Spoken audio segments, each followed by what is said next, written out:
Hello out there, and today I'll be submitting my entry to the top 5 knives with a twist tag. And I need to thank my buddy Stasa23 for tagging me in his video. I will link to that down below. Really excited to have gotten the tag because this is a very cool topic. Basically a top 5 list with a little bit of a twist to it and some specificity when it comes to what that list entails. So instead of just your 5 favorite knives, number 1 is the Grail that you have. Number 2 is your favorite like tank knife. Number 3 is the best performer. Number 4 is a shocker, so basically a knife that people wouldn't expect you to like so much. Number 5 is the best overall, and then the twist is that there's a number 6, and the 6 is a like sentimental favorite. At least that's sort of the way that I am interpreting the challenge. You know, your favorite knife versus the best overall.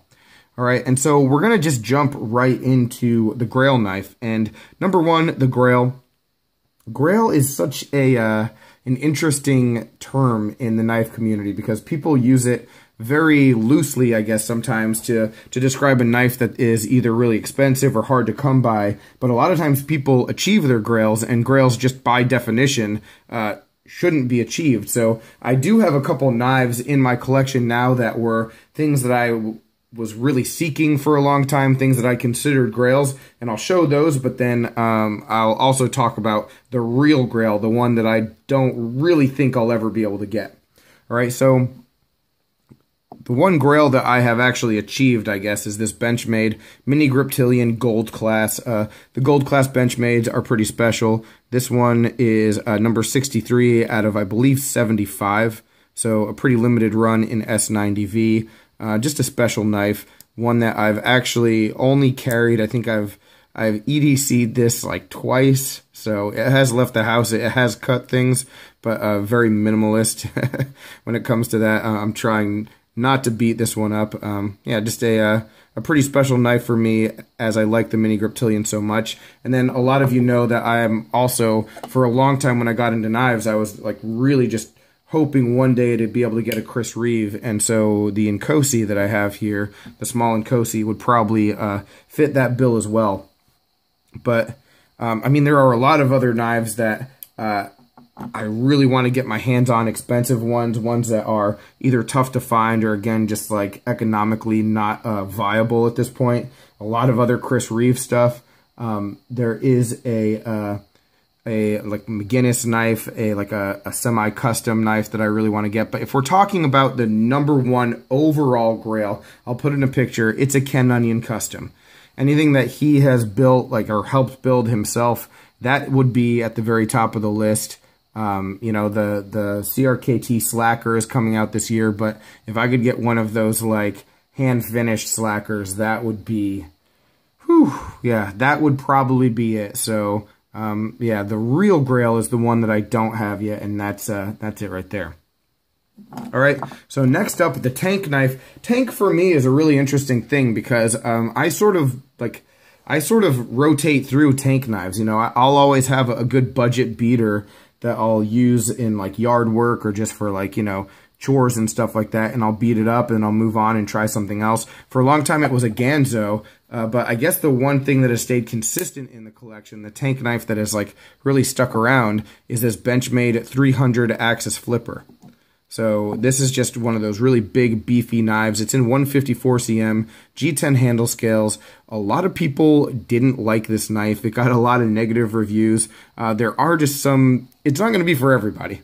There are some things about it that just aren't that great depending on your hand size and, you know, how slim you like your knives to be in the pocket. But I will say that this knife holds up extremely well. The action on it is excellent. And you can see it's just a big, beefy tank knife, and I have used and abused this knife on multiple occasions. And like I said, even though I do usually prefer to use like a cheaper budget knife for most of my like hard use, like outdoor kind of stuff, I know that I can always rely on something like this. So very good knife to have. Number 3, the Performer.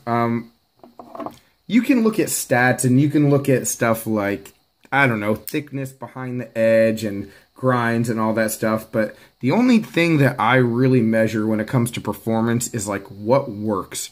And no knife in my collection works better than the Kaiser Rogue. This is an excellent knife.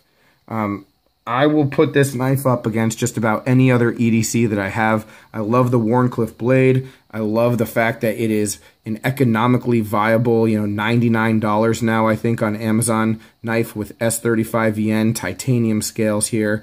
Excellent in hand, nice thick blade stock, and, you know, just a good user knife. That's what it is all about. You know, it is a knife that is meant to be used and cuts, and it goes and goes. And even though S35VN is not my favorite steel and isn't necessarily like the steel that is going to have the best edge retention, it's perfectly suitable for everything that I'll ever need it for. So yeah, really, really like this knife. One big knock on it is the clip, and that actually has been updated in like the next generation of the Rogue. So if you were to buy a new Rogue now, I think you'd have a much, well, I won't even say more functional clip, but maybe more attractive. This one just sort of doesn't really fit with the rest of the design, and the newer clip sort of does a little bit better.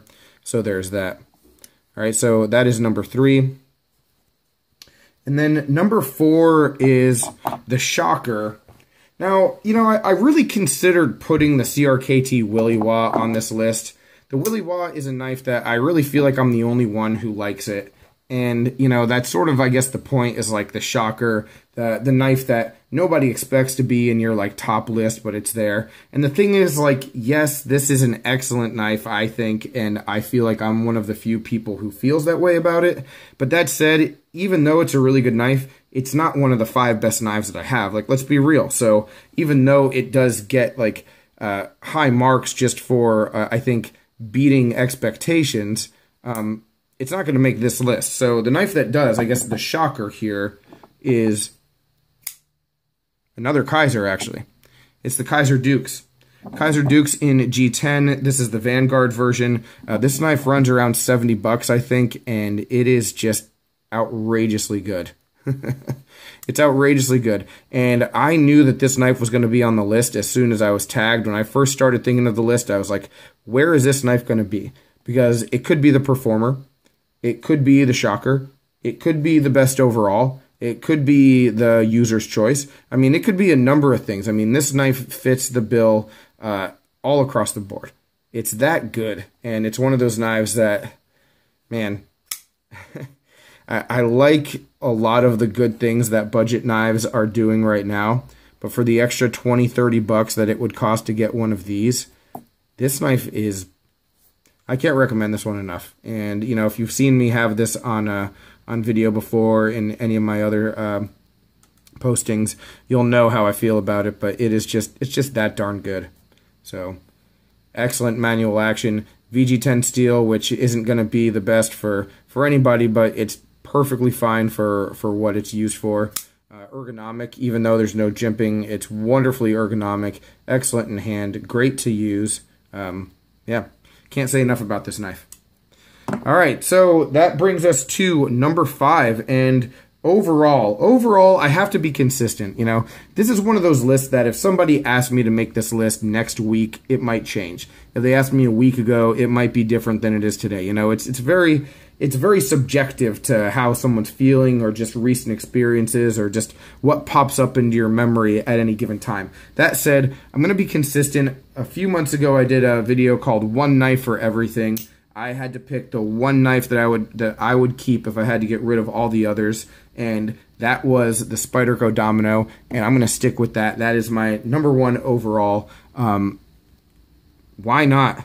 I mean, tell me something about this knife that could be improved. For me, I don't see it. I mean, this is a model that was discontinued, and I think that that's complete lunacy that they would stop making this knife, because it checks every single box that I am looking for in a knife user, you know? So it's got an excellent forward choil. You know, you don't have to use the forward choil, so that's nice. Good jimping up top, high quality with the flipper, very smooth, good centering, titanium frame. You know, like everything about this knife, and it's moddable. You know, you can mod it, get an aftermarket clip. There's a lot of other stuff out there to maybe like spruce it up and change out the hardware if you wanted to like make it your own. You know, just so many great aspects with this knife and the CTX XHP blade steel. It's like a carbon fiber laminate scale, which, you know, obviously full carbon fiber would be great, but the fact of the matter is that it's perfectly ergonomic. I mean, everything about this knife just hits home for me. It's not going to get much better than this. So definitely number 5 overall goes to the Spyderco Domino. And then number 6, the twist. We're going to bring it back home. We're going to finish off right where we started. The sentimental favorite, the thing that is my user choice, I'm always going to come back to the Benchmade Mini Griptilian. This knife, for me, this model just continues to do, it just continues to stay interesting and relevant to me. And every time I carry the knife, I realize, you know, I don't really need anything else than this. You know, I adore this model. I don't know how else to say it. You know, every different variation, whether it's like the sheep's foot blade or the drop point or, you know, the Ritter grip, everything that they've done with it, all of the upgrades and the updates. You know, this is the new S30V 555 with the flat ground blade instead of the hollow ground. First of all, let me say thanks to my buddy Zach for sending this to me, because this was a gift from him.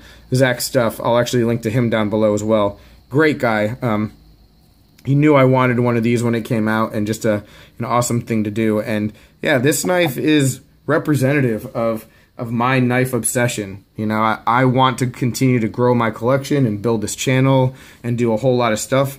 And when I think about the Mini Griptilian, I want to do the exact same thing with that. I want to get more Mini Griptilians. I want to continue to use them, carry them, learn more about them, pimp them out, do everything that I can with it. It's just, you know, a sentimental favorite. And, you know, the Mini Grip was my first ever Benchmade, and I am, no apologies about it. I am a Benchmade guy.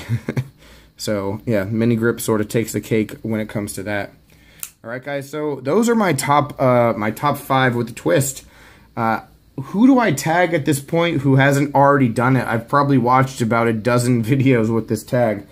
Jack Farmboy, if you haven't done this video already, let's see it, man. Who else? Has Zach done it? Zach stuff? Yeah, you do it, man. Jeff Jewell.